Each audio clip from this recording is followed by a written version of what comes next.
Marcos 15, versículo 33.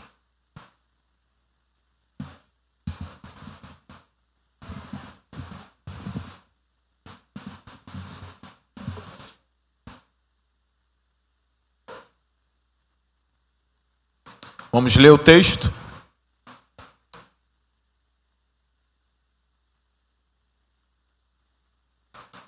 Vamos ler a palavra do Senhor? Diz assim: E houve trevas sobre toda a terra, do meio-dia às 3 horas da tarde. Por volta das 3 horas da tarde, Jesus bradou em alta voz: Eloi, Eloi, lama sabactani, que significa: meu Deus, por que me abandonaste? Quando alguns dos que estavam presentes ouviram isso, disseram: ouçam, ele está chamando Elias. Um deles correu, embebeu uma esponja em vinagre, colocou-a na ponta de uma vara e deu-a a Jesus para beber. E disse: deixem-no, vejamos se Elias vem tirá-lo daí. Mas Jesus, com um alto brado, expirou. E o véu do santuário rasgou-se em 2 partes, de alto a baixo, quando o centurião que estava em frente de Jesus ouviu o seu brado e viu como ele morreu, disse: realmente, este homem era o Filho de Deus. Algumas mulheres estavam observando de longe. Entre elas estavam Maria Madalena, Salomé e Maria, mãe de Tiago, o mais jovem, e de José. Na Galileia, elas tinham seguido e servido a Jesus.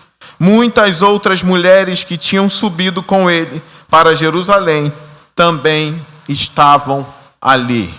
Vamos orar ao Senhor. Senhor Deus, queremos ouvir a sua voz hoje à noite. Então, em nome de Jesus Cristo, fale aos nossos corações, Senhor. Que a sua palavra seja pregada fielmente, Senhor Deus, para a tua glória, em Cristo Jesus. Amém. Meus irmãos, nosso pai, chamado Adão, caiu em pecado. É aquilo que nós chamamos de o pecado original. Ele tombou, pecou contra Deus, se rebelou contra Deus no Éden, conhecido como Jardim de Deus.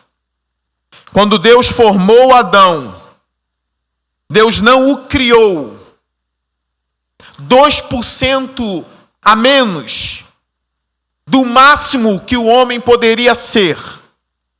Deus não o criou 2% a menos para zombar da queda dele, como se Deus estivesse ali sendo um sádico.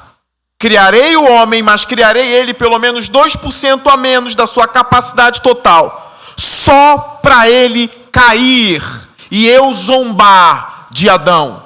Não foi isso.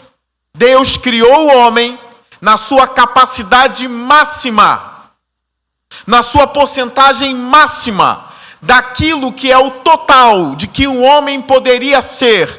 Adão era plenamente santo, assim Deus o criou. Deus não poderia criar Adão incaível, porque existem coisas que Deus não pode fazer. E eu vou repetir: existem coisas que Deus não pode fazer. O estudo da onipotência de Deus em muitos lugares tem sido ensinado de forma errônea, errada, como se Deus pudesse fazer tudo. Não.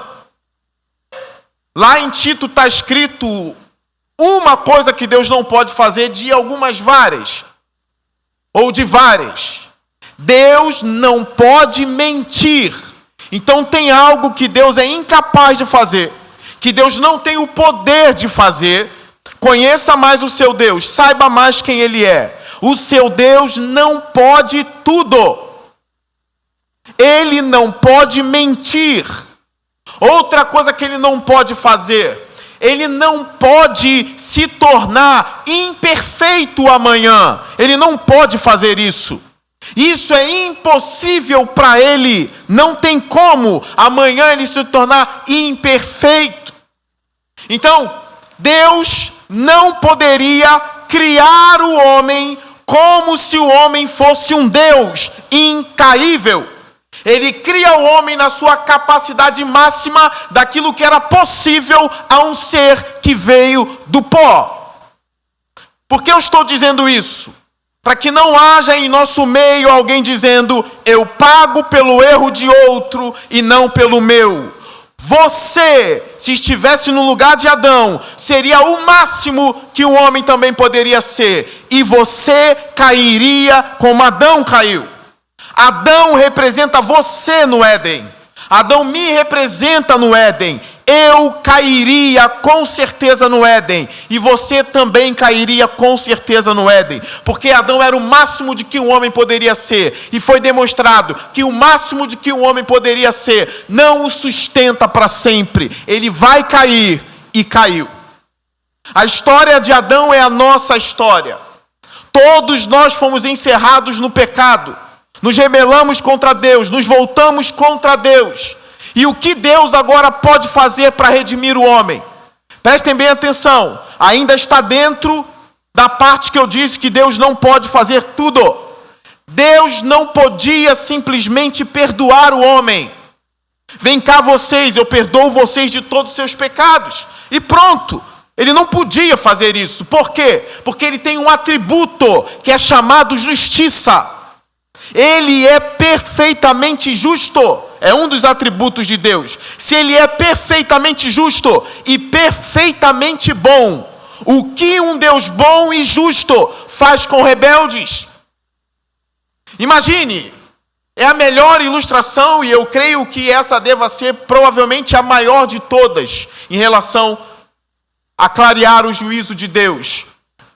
Imagine um juiz. Teve um caso nos Estados Unidos de uma criança que foi abusada por um homem mais de 100 vezes. Imagine um juiz estar de frente a esse homem criminoso, maligno, que abusa de uma criança. Todo aquele que abusa de uma criança é maligno. E o Espírito de Deus não está nele. São erros monstruosos, terríveis, que faz o homem se assemelhar ao demônio. E a mulher também. Nunca toque em uma criança. Jamais. Isso é crime. Se alguém tocar, será punido pela igreja e será preso. Será denunciado, porque isso é crime. A igreja perdoa tudo, mas vai pagar pelo pecado.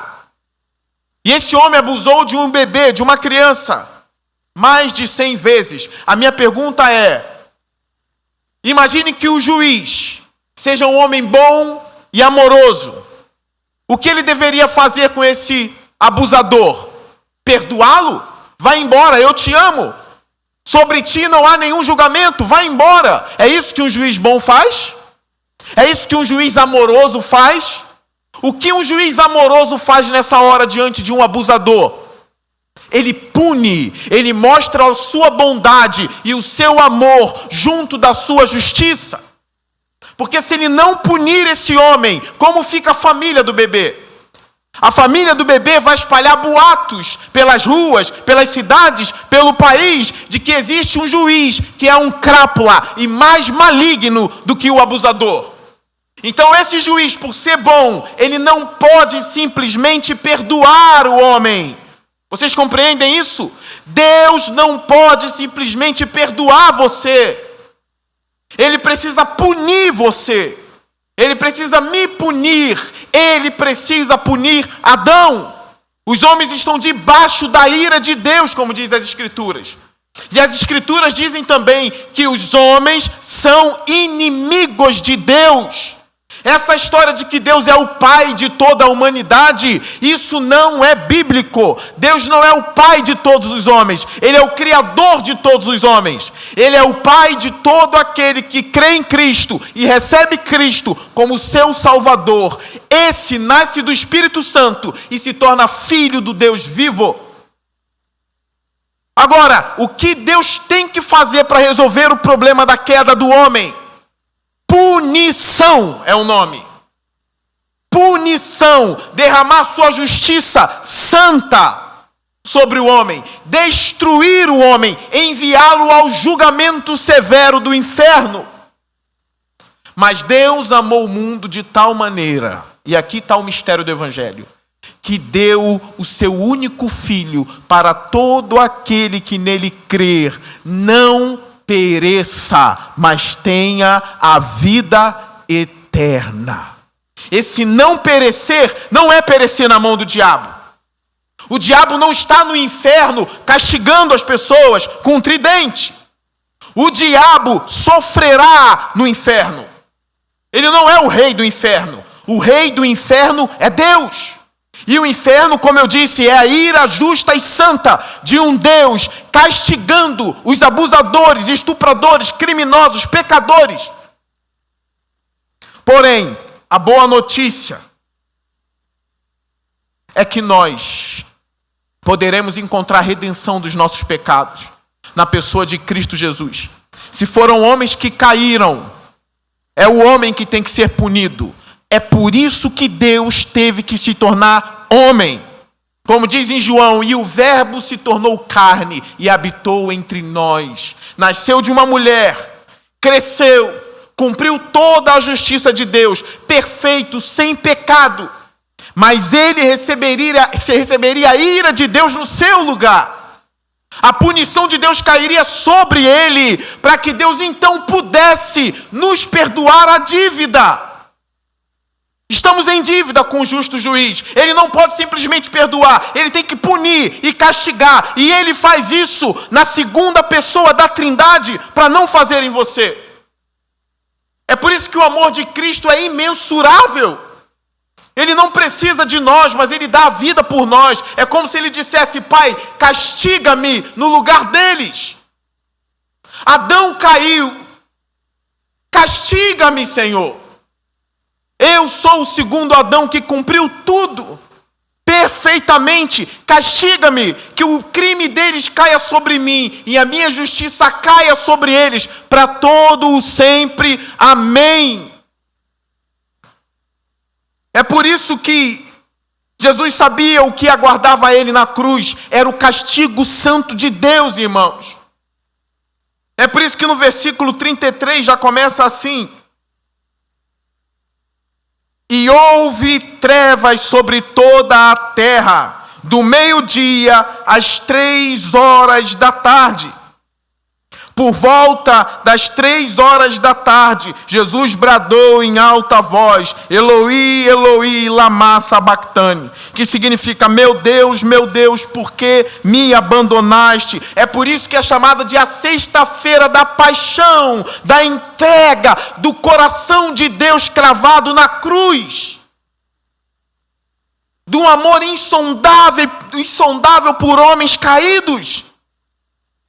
E as trevas ali, como dizem os estudiosos, pode sim significar o abandono de Deus, o castigo de Deus sobre Jesus Cristo.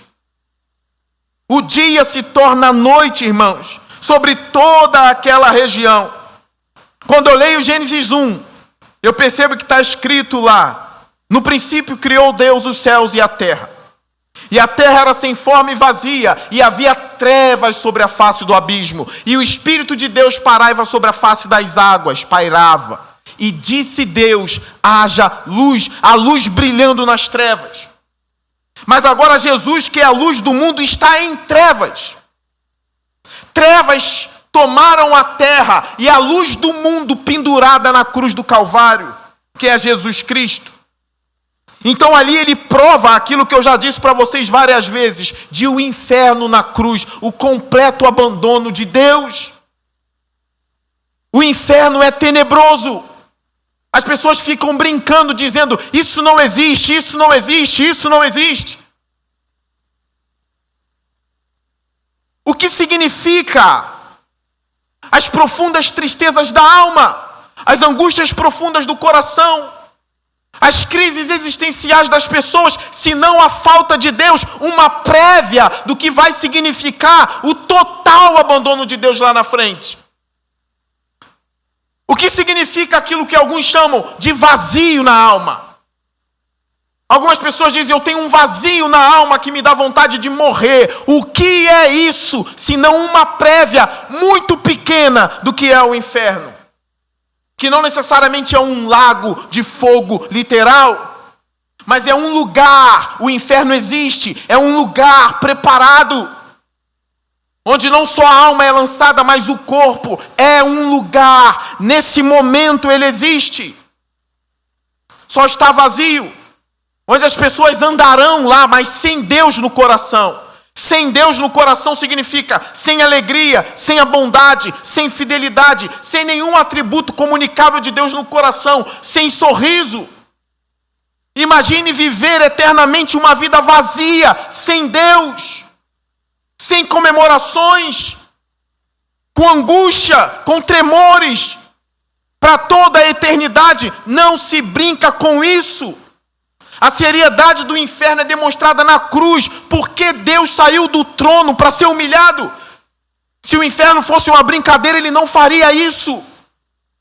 Então você vê a dimensão do que é o inferno, quando você vê Deus pendurado na cruz, sofrendo, sendo humilhado, o Deus da glória, sendo humilhado nunca.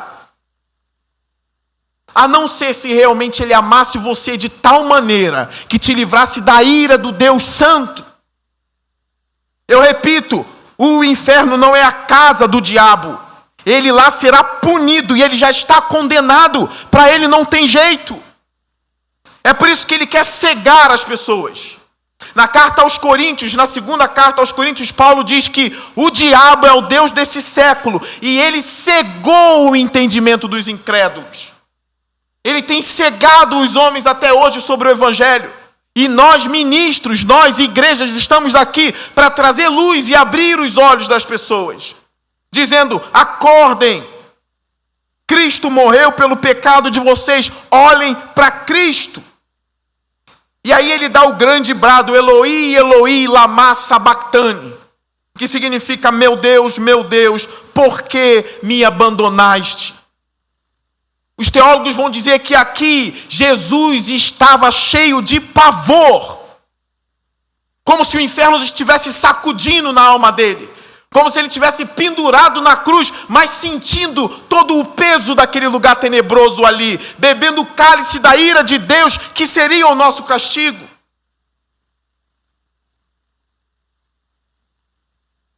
Leve as escrituras a sério, irmãos. Todas as profecias estão se cumprindo.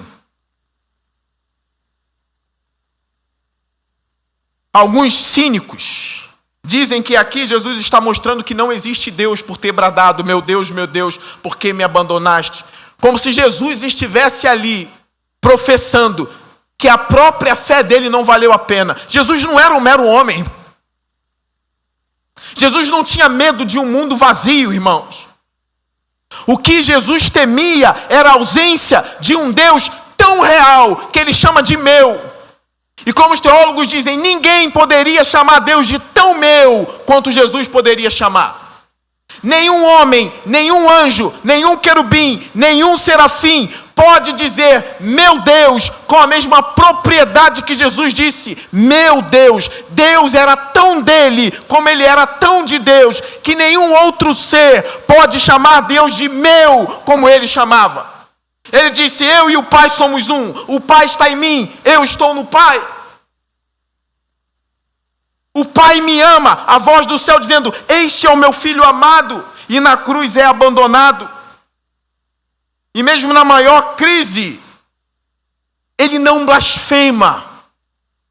Ele diz, meu Deus, quem dera se a gente no momento de lamento, de tristeza, de dor, de agonia, ao invés de blasfemar contra Deus, mesmo lamentando, dissesse, meu Deus, chamasse Deus de meu. O ímpio não chama Deus de meu. O crente chama Deus de meu.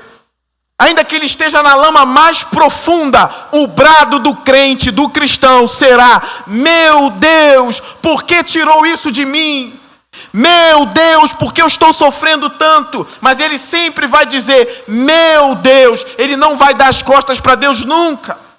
Meu Deus, por que essa doença veio sobre mim? Meu Deus, por que minha família está quebrada? Meu Deus, por que meus filhos estão assim? Meu Deus. Jesus aqui ora o Salmo 22, que justamente está escrito isso: meu Deus, por que me abandonaste? Mas foi uma palavra tão íntima, tão profunda, que só ele poderia dizer com tamanha intensidade. Olha o versículo 35. Quando alguns dos que estavam presentes ouviram isso, disseram: ouçam, ele está chamando Elias. Pelo fato dele dizer Eloi, Eloi, eles não entenderam como meu Deus. Eles acharam que era Elias. Por que isso? Porque eles acreditavam que o Messias, se fosse verdadeiramente o Messias, ele viria com Elias, que não provou da morte e foi arrebatado em vida no redemoinho. Não foi numa carruagem. A carruagem veio e ele foi no redemoinho.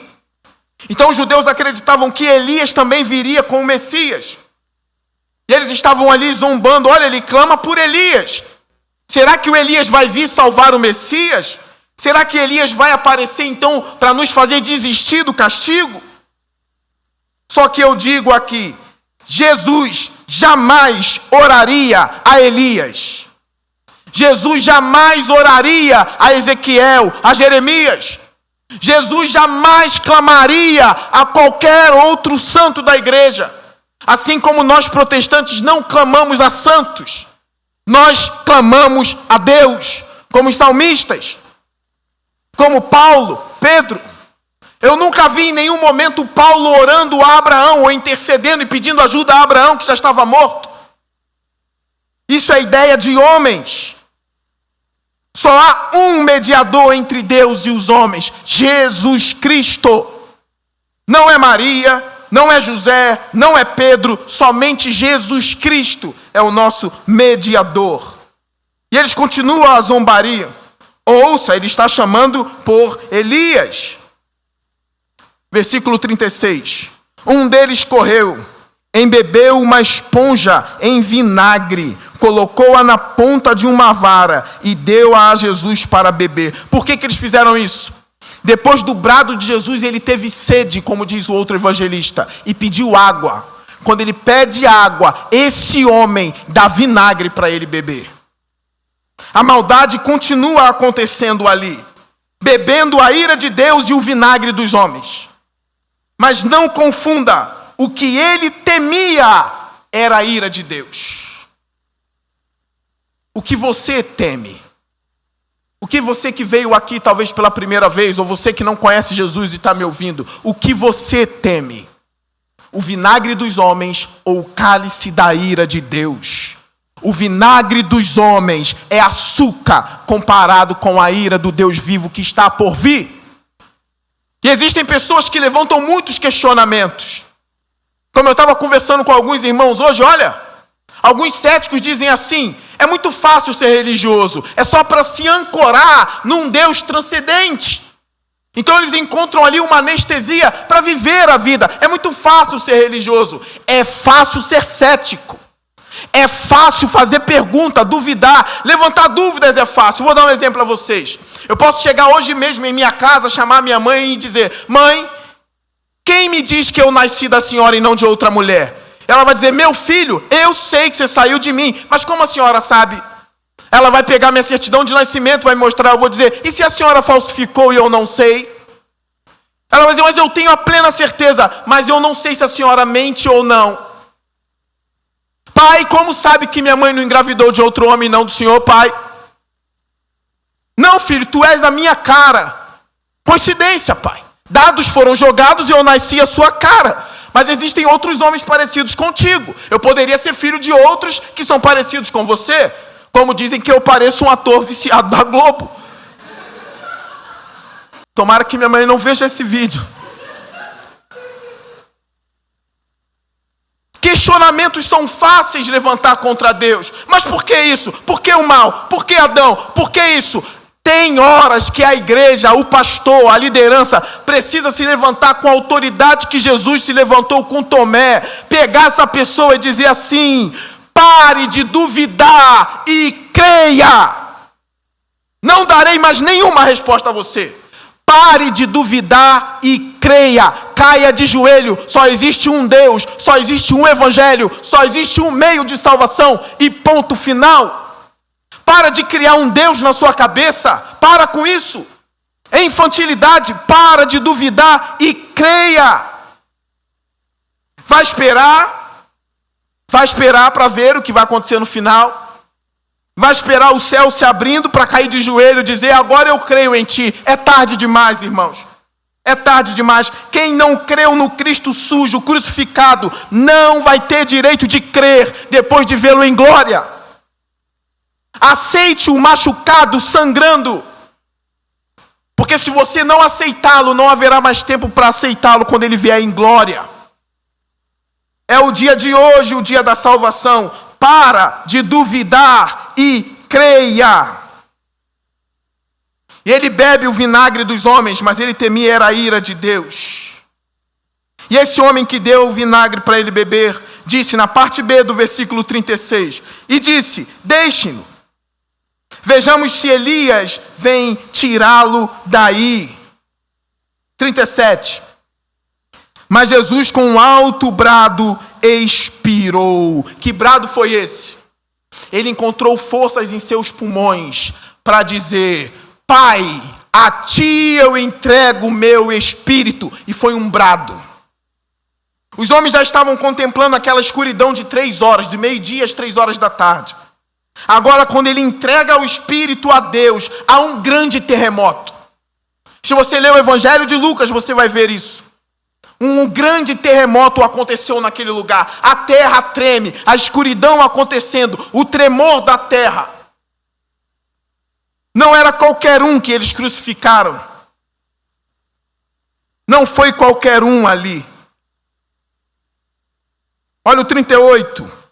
E o véu do santuário rasgou-se em 2 partes, de alto a baixo. Esse terremoto foi tão grande, as pedras fenderam. E o véu do santuário se rasgou de alto a baixo. Que véu era esse? Era o véu do Santo dos Santos, onde só o sumo sacerdote poderia entrar. Ninguém poderia entrar a não ser o sumo sacerdote. Só ele poderia entrar para interceder pelo povo de Israel. Quando esse véu rasga, como dizem os estudiosos, o Santo dos Santos agora não é mais lá. Não é mais no templo. O Santo dos Santos agora se encontra no Gólgota, na cruz, no lugar da caveira e em todos os lugares do mundo onde alguém invocar Jesus, ali Deus estará. Todos nós somos sacerdotes agora, nós que cremos em Cristo. Não há mais um lugar especial. Esse altar não é especial. Israel não é especial. Se você chegar em Israel, não há uma presença maior do que está aqui, irmãos. É tolice pensar isso, porque Deus não ensinou isso. O véu rasgou, acabou, o Santo dos Santos agora estava lá fora. Em qualquer outro lugar do mundo. Em Israel há uma presença emocional. Você se emociona e chora, porque você vê a via dolorosa, onde ele passou com a cruz. O patíbulo, aquela parte que carrega no ombro, onde ele caminhou, onde o sirineu ajudou ele, onde ele foi crucificado fora da cidade. O túmulo dele, você se emociona, mas o Espírito Santo não está lá de forma mais forte como está aqui. Não pense nunca nisso. Agora o templo é o Senhor Jesus Cristo. Lembra quando ele disse: eu destruirei o templo e reconstruirei em 3 dias? Lembra? É a ressurreição dele, o templo é ele, não é mais aquele templo físico de Salomão. Onde o Edir Macedo construiu em São Paulo. Bobeira, balela. A presença de Deus não é maior lá do que aqui. Irmãos, algo muito lindo começa a acontecer. Os homens começam a observar a escuridão, o terremoto. Alguns batiam no peito e começavam a recuar dali. Mas a Bíblia fala de um centurião no 39. Quando o centurião que estava em frente de Jesus, olha, ele estava em frente, vendo tudo. Muito próximo de Jesus. Quase tão próximo como o ladrão da cruz que foi salvo. Quando o centurião que estava em frente de Jesus ouviu o seu brado e viu como ele morreu, disse: realmente, este homem era o Filho de Deus. Repara, viu a escuridão? Já é para tremer, sim ou não? Sim. Viu o terremoto? Já é para tremer. E ouviu aquele brado de Deus gritando na cruz. Aí os estudiosos dizem: a fé pode nascer de um segundo para outro segundo. Um centurião que não tinha fé, que provavelmente participou de tudo que estava acontecendo com ele ali. Ao observar o cenário, ao ouvir a voz de Jesus, foi o primeiro a cultuar a Deus fora do templo, na pessoa de Jesus Cristo. E ele disse: este homem era verdadeiramente o Filho de Deus. Como a fé pode nascer assim? Tão rápido, num piscar de olhos. Quem não crê pode passar a crer, irmãos. Não duvide do poder do Evangelho. Eu sei que existem pessoas que parece que são anestesiadas. Nada do que você fala para ela faz sentido. Entra no ouvido e sai no outro. Ouve sermões, ouve louvores que a mãe coloca em casa e nada. Parece que existe uma rebeldia contra Deus e contra a mãe. Uma rebeldia contra Deus e contra o pai. Parece que alguns fazem de propósito: eu não vou crer em Jesus, principalmente para não dar alegria à minha família. Uma rebeldia plena, completa, quase que fatal. Mas onde está a esperança? A fé pode surgir de um segundo para o outro. Lágrimas podem cair do nada. A pessoa pode entrar na igreja endurecida e até mesmo dizer: hoje eu estarei lá só para dormir. Hoje eu estarei lá e nada vai acontecer. E ser surpreendido com lágrima nos olhos, chorando e crendo em Jesus Cristo. Como o homem uma vez disse: cuidado, se você está aqui, você pode sair daqui crente hoje. Cuidado, você está num lugar onde a palavra de Deus está sendo pregada. Cuidado, você pode entrar ímpio e sair crente. Cuidado, você pode sair com a balada marcada, com tudo marcado, encontros marcados, e sair daqui e cancelar tudo. Cuidado, você pode estar mudando a sua agenda hoje. Cuidado, tem empregos que as pessoas vão deixar hoje. Talvez quem esteja me ouvindo na internet, cuidado, cuidado. Você pode entrar aqui debaixo da opressão do diabo e sair daqui com o gozo do Espírito Santo. Cuidado. Mas é um alerta bom. Não se brinca com o Evangelho de Deus. C.S. Lewis dizia que o Evangelho é como um leão. É como um leão. Solta o leão e deixa o leão fazer o que tem que fazer. O leão sabe se defender. Porque tem gente que a gente quer converter na marra. Não dá certo, não funciona. Não é por força nem por violência. Não funciona. Deixa o leão destruir o coração. Deixa o leão tirar as escamas do dragão. Vai doer, ele vai arrebentar o dragão todo. Mas como está em Crônicas de Nárnia, o dragão, depois que o leão mete a unha, tira as escamas. Quando a gente olha, tinha um menino e uma criança por trás daquele dragão. Cuidado. O leão está com as garras afiadas hoje. Ele pode salvar a sua alma hoje. Então o centurião cultua Jesus ali. Depois de coisas estranhas acontecer na cruz, como um Deus se coloca contra Deus, como um Deus abandona Deus, como um Deus morre. São perguntas que eu não estou aqui para responder. Mas quem foi crucificado na cruz? Quem morreu na cruz se Deus não morre? O Deus homem estava na cruz, o Deus homem morreu na cruz. O Deus homem ali bradou: Deus meu, por que me desamparaste? Tem tanto mistério aí. Mas aí é que está, o pai também sofreu. Quando o pai atinge o seu filho, ele atinge o próprio coração. É Deus atingindo Deus. O nosso Deus é o único Deus que sofre. Tanto o filho, quanto o espírito, quanto o pai, sofrendo na obra da cruz, por amor à humanidade. O meu Deus não é Alá. Alá não sofre. Alá não liga para os seus súditos. Alá não liga para os seus servos. Só o nosso Deus entra no sofrimento. Só Ele sofre. Seja o filho na cruz, seja o pai castigando o seu filho. É Deus contra Deus aqui. Eu lembro de Jó falando: nesse momento eu coloco Deus contra Deus em meu favor. Ele nem sabia do que poderia acontecer. Já era um prenúncio a Jesus Cristo na cruz, indo e engolindo toda a ira de Deus. Um tomando o sofrimento do outro. Na verdade, o nosso sofrimento ali, bebendo o cálice de Deus por nós. Deus em meu favor contra Deus. Não entendo o contra aqui como uma inimizade, mas no sentido de beber a ira do outro, por amor à minha vida e à sua vida. O que isso importa para você? Importa muito. Porque todas as vezes que o pecado assolar o seu coração, você vai olhar para a cruz e dizer: se quando eu era inimigo de Deus, o Senhor me amou de tal maneira, quanto mais agora, já lavado e remido e crente, Deus fará mais e mais por mim. Olhe sempre para a cruz e encontre ali o perdão dos seus pecados. Sempre.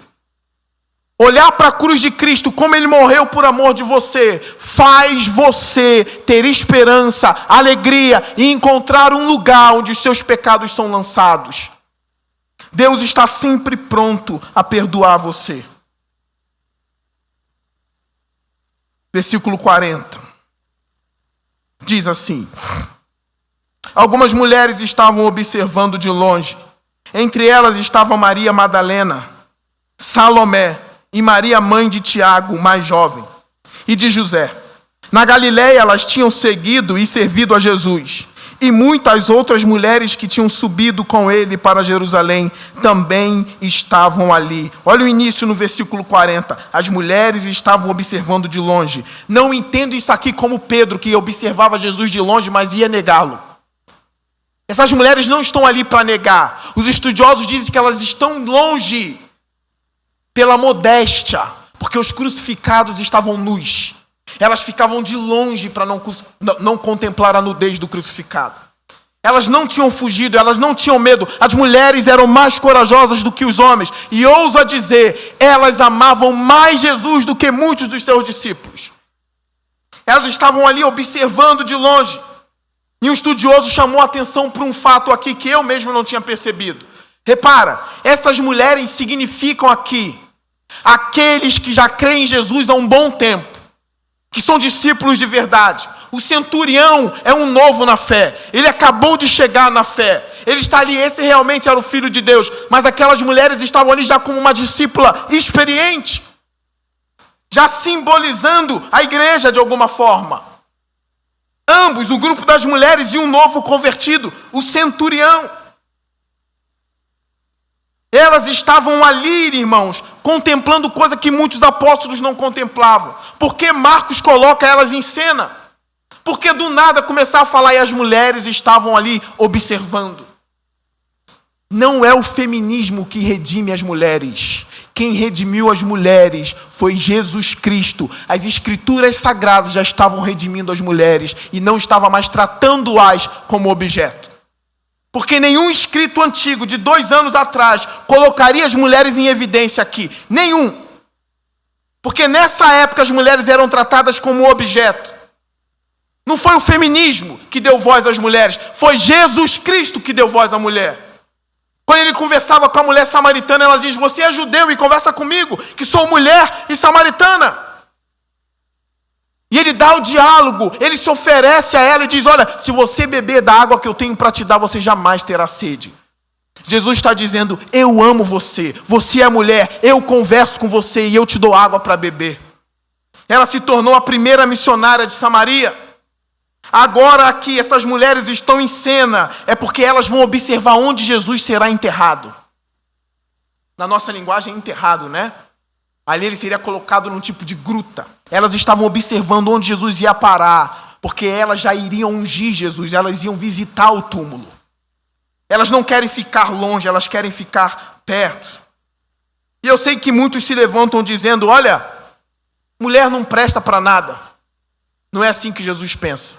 Não é assim que as Escrituras pensam. Lê o Corão, vê o que o Corão fala das mulheres. Repara como Alá trata as mulheres. Repara como os grandes poderosos da época tratam as mulheres. Dizem que são pelas mulheres, mas eles têm um projeto de poder nisso tudo.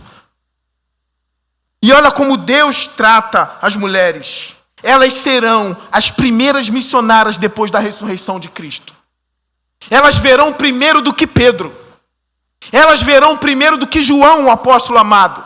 Elas serão as primeiras enviadas. E alguns vão dizer, olha, vocês não foram escolhidas para serem apóstolas. Só os homens podem ser apóstolos. Vocês não foram escolhidas nem para isso e nem para isso. Agora imagine uma ilustração aqui.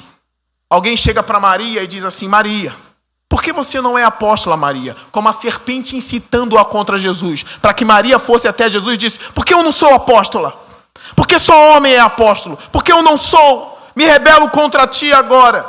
Mas nessa ilustração Maria é sábia. E como ela era de fato e pura.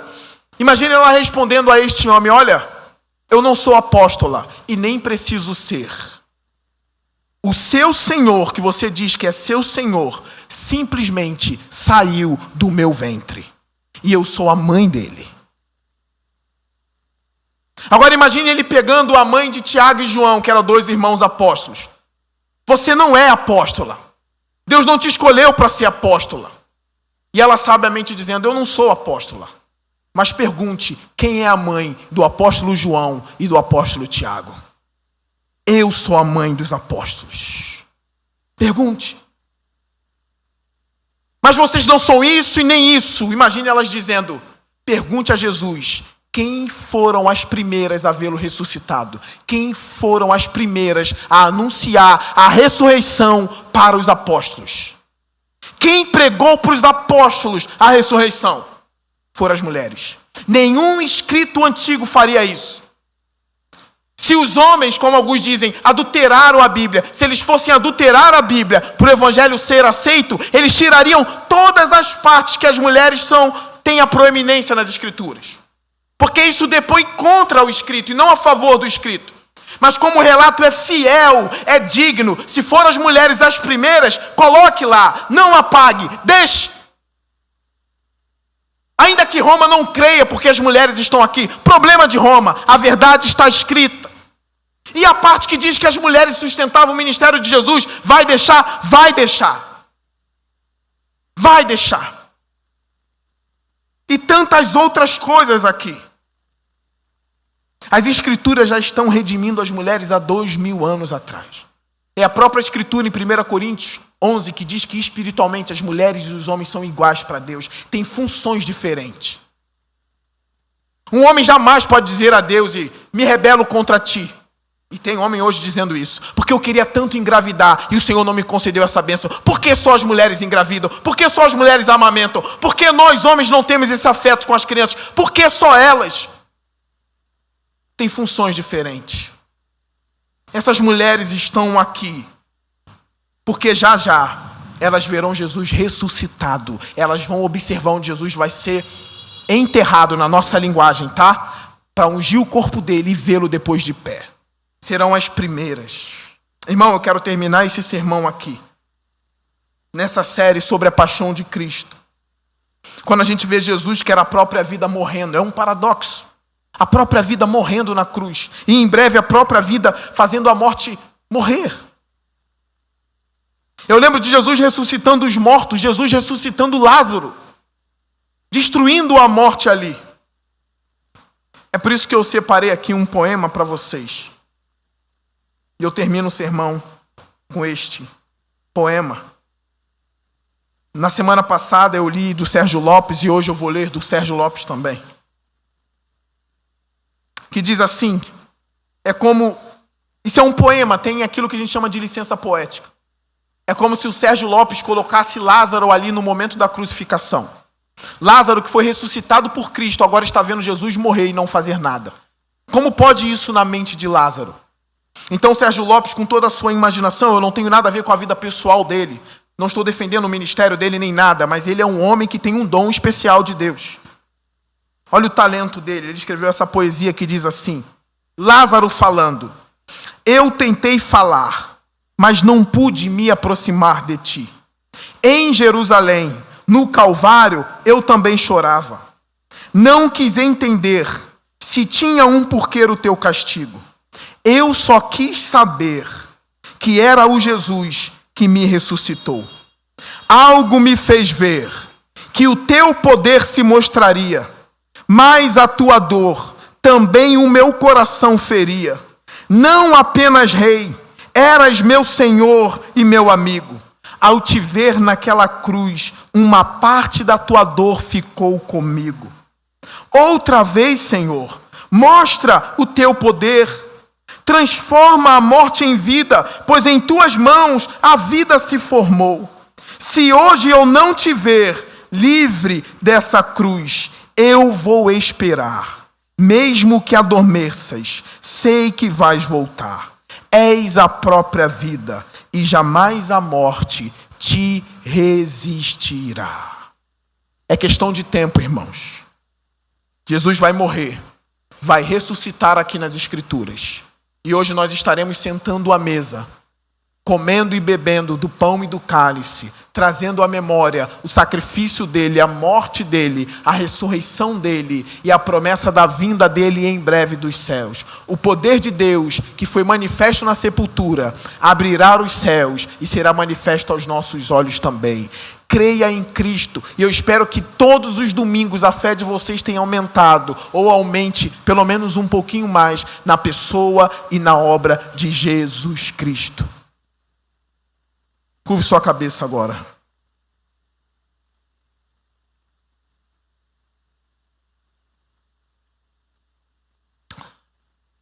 Senhor Deus, que essas palavras fiquem nos corações, Senhor.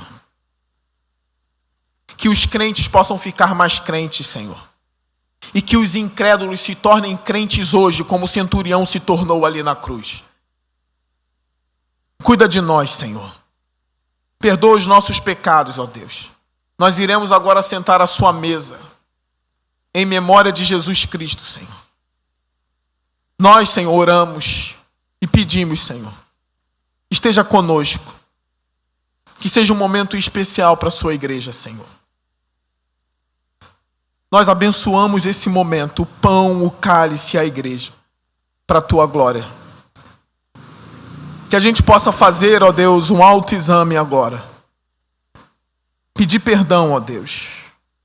Saber que tu és um Senhor tão dócil, tão amoroso, que deu o seu Filho para morrer por mim e por nós.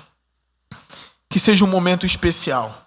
Eu clamo pelo teu Espírito agora. Em nome de Jesus Cristo. Amém.